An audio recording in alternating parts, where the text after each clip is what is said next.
waxbaratay ee ku nool degmada Carme ee gobolka Bari ayaa bilaabay in ardayda barakacayaasha ah iyo kuwa saboolka ah ee aan haysanin awood ay iskaga bixiyaan qarashka waxbarashada ay ka caawiyaan sida ay u heli lahaayeen waxbarasho lacag la'aan ah. Wariyaha VOA Boosaaso Yuusuf Maxamuud Yuusuf ayaa hawsha si mutadawacnimada ah waxa uu ka waraystay Maxamed Faysal Xasan oo ka mid ah dhalinyarada barnaamijkaasi wada. dhalinyaradan barna waxay isugu jiraan dhalinyaro danyara kayd mahaystayaala oo aan awoodin waxay iskaga bixiyaan fiiga. dhalinyaro waxaan nahay isu xilqaantay siday dhalinyaradaas aan wax awoodin waxay waxbarashada iskaga bixiyaan inay waxbaraan oo ku caawiyaan aqoonta ay ka barteen iskoolka Xaysala ee degmada Carmo. waxay isugu jiraan wiilal iyo gabdho oo ka yimi gobolada dhexe ee Qalaafe deegaanka Soomaalidu degto dhamaantiis oo barakacayaal ah. barnaamijkan waxa la lahaa inta baratay Siibar waa barnaamij aan rabno inuu ka hirgalo Soomaaliya guud ahaantiis iyo Geeska Afrika. waana barnaamij ay hindiseen ardayda Xaysalaad waa ardaydaasi waa dhalinyaro si xilqooda isu qaantay waxaana mashruuca kan keenay ardayda iskoolka Xaysalaad.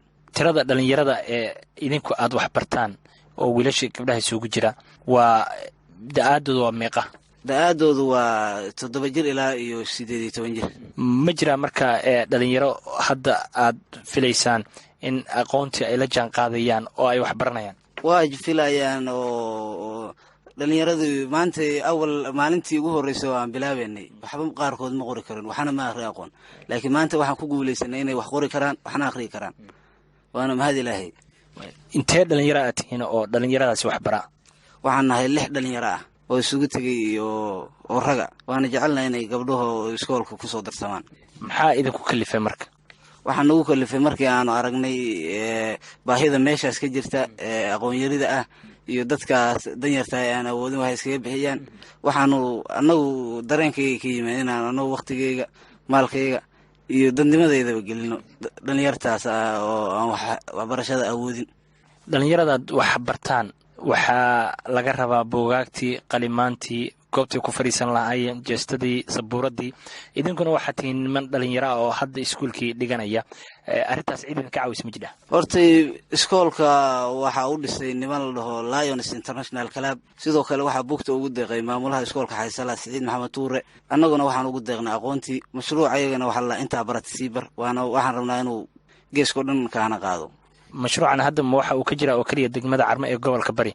ma qorshahu midin ku jira inaad sii gaarsiisaan magaalooyinka kale oo dad dhalinyaro ah oo barakacayaal ah oo aan waxbarasho haysan aad sii gaarsiisaan waxbarashada?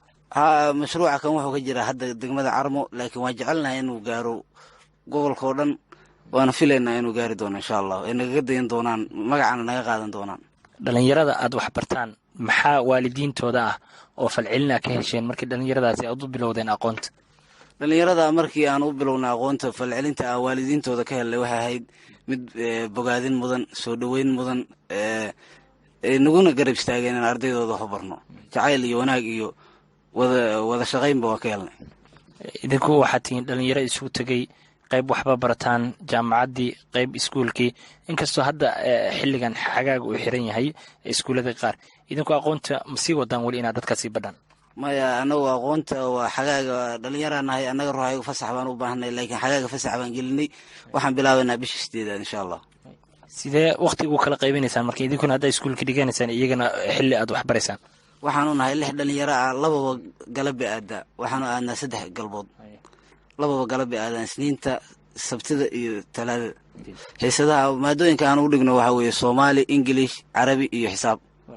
macallin kale arday quraanta oo maadiga u dhigana waa diiniga u dhigana waa jira. ka manoo sheegi karaa wax lacag oo dadkaas aad ka qaadaan? wax lacag oo aan ka qaadnaa ma jirto oo ardaydaas oo si bilaash baan wax ugu dhignaa. annaga isxilqaanay wax lacag ma jiraan. kaasi wuxuu ahaa Maxamed Faysal Xasan oo ka mid ah dhalinyaro degmada Carmo ku nool ee gobolka Bari oo isku xilqaamay inay dadka danyarta iyo dadka barakacayaal